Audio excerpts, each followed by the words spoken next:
اعوذ باللہ من الشیطان الرجیم بسم اللہ الرحمن الرحیم۔ سورہ توبہ میں ابھی یہی منافقین کا بیان چل رہا ہے،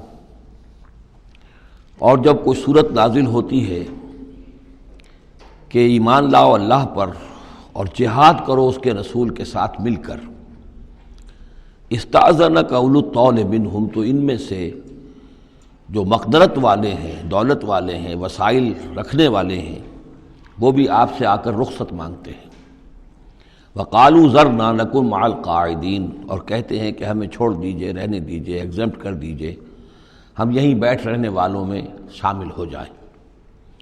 رضوا بان یکونوا مع الخوالف، وہ اس پر راضی ہو گئے کہ پیچھے رہنے والی عورتوں میں شامل کر دیے جائیں، یعنی جنگ کرنا مردوں کا کام ہے، اور خواتین کو چونکہ پیچھے بچے اور خواتین ظاہر بات ہے کہ گھروں میں رہ جانے والے تھے، تو انہوں نے اپنے لیے یہ مقام پسند کیا، یہ ایک طرح کا ان پر طنز ہے۔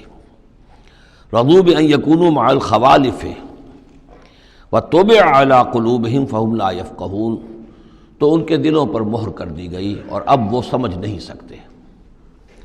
لیکن الرسول والذین آمنوا معہ، اس کے برعکس اللہ کے رسول صلی اللہ علیہ وسلم اور جو لوگ ان کے ساتھ ایمان لائے، جاہدوا باموالہم وانفسہم، انہوں نے جہاد کیا اللہ کی راہ میں، اپنے اموال سے بھی، اپنی جانوں سے بھی۔ وَأُولَٰئِکَ لَهُمُ الْخَيْرَاتُ، یہ وہ لوگ ہیں جن کے لیے بھلائیاں ہیں، خوبیاں ہیں، نیکیاں ہیں، اچھا اجر ہے۔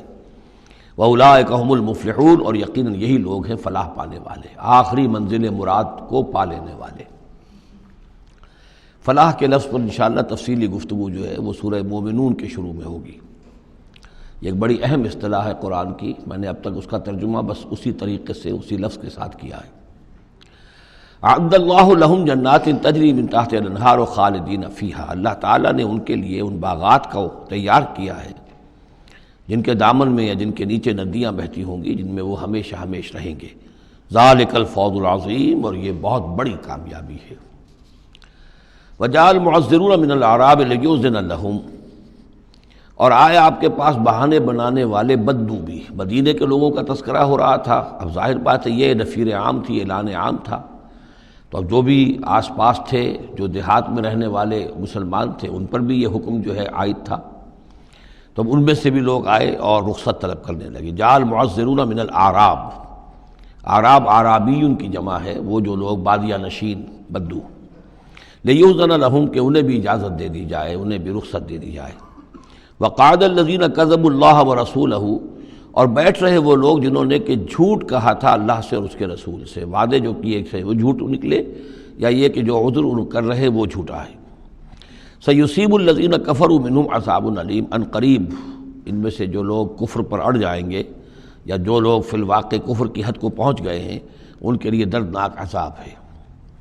لیس علی الضعفاء، کمزوروں کا معاملہ یہ نہیں ہے، ان پر کوئی ذمہ داری نہیں ہے، کوئی ملامت نہیں ہے، ضعیف ہوں، ولا علی المرضى، نہ ہی بیماروں پر، ولا علی الذین لا یجدون ما ينفقون، نہ ہی ان پر کہ جن کے پاس کچھ خرچ کرنے کے لیے نہیں ہے۔ آخر اتنا لمبا سفر کرنا ہے، تبوک تک جانا ہے، کوئی سواری چاہیے، 4 آدمیوں پر ایک اونٹ ہو، کچھ تو ہو، کہیں تو کچھ نہ کچھ تو ان کو سہارا ملے، ان کے پاس سامان نہیں ہے، پیسہ نہیں ہے۔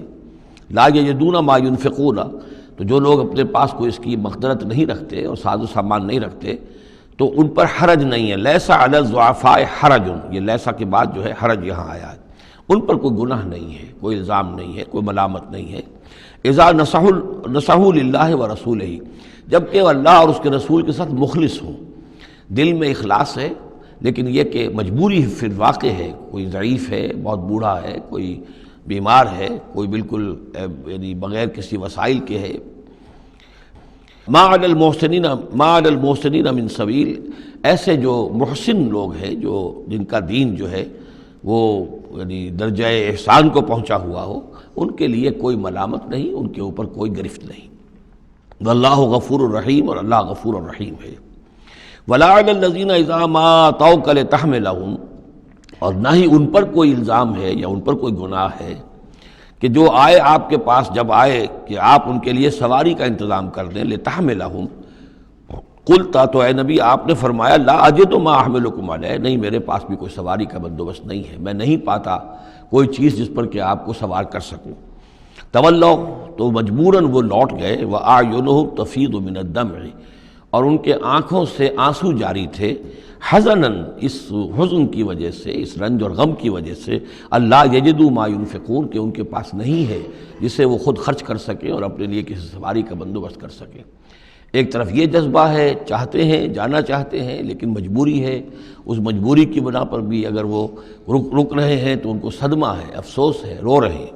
دوسری طرف وہ ہیں جو اولو طول ہیں، ان کے پاس سب کچھ موجود ہے، وسائل و ذرائع ہیں، لیکن جانے کو تیار نہیں۔ انما السبیل علی الذین یستأذنونک وہم اغنیاء، ملامت اور الزام تو ان لوگوں پر ہے کہ جو آپ سے رخصت مانگتے ہیں جبکہ وہ غنی ہیں، مالدار ہیں۔ رضوا بأن یکونوا مع الخوالف، وہ راضی ہو گئے اس پر کہ وہ پیچھے رہنے والی خواتین ہی کے ساتھ ہو جائیں۔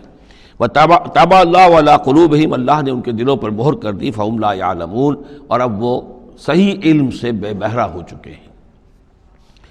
یعتذرون الیکم اذا رجعتم الیہم، اب یعتذرون چونکہ یہ فعل مضارع ہے تو یہ بھی ہو سکتا ہے کہ کر رہے ہیں، ترجمہ ہو کہ وہ اب بہانے بنا رہے ہیں یا عذر پیش کر رہے ہیں، اور یہ بھی کہ کریں گے۔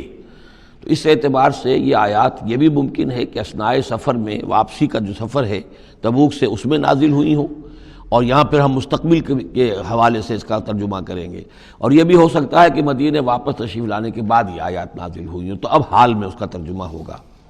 بہانے بنائیں گے وہ لوگ کہ جن کی طرف کہ تم جاؤ گے لوٹ کر، یا بہانے بنا رہے ہیں تمہارے پاس آ کر وہ لوگ کہ جن کے پاس تم آ گئے ہو لوٹ کر، یہ دونوں ترجمے ممکن ہیں۔ قل لا تعتذروا، کہہ دیجئے یا کہہ دیجئے گا کہ اب بہانے مت بناؤ، کوئی عذر مت تراشو، کوئی لیم ایکسکیوزز پیش نہ کرو، لن نؤمن لکم، اب ہم تمہاری بات نہیں مانیں گے۔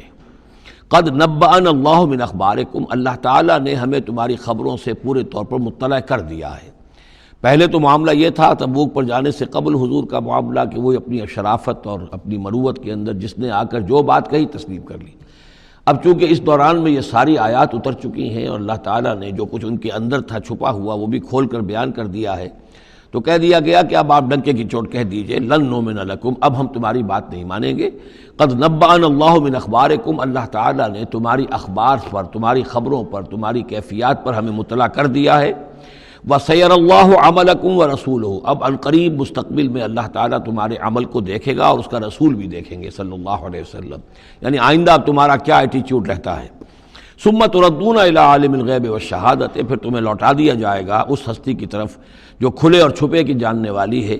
فَيُنَبِّئُكُم بِمَا كُنتُمْ تَعْمَلُونَ، تو پھر وہ تمہیں جتلا دے گا جو کچھ کہ تم کرتے رہے تھے۔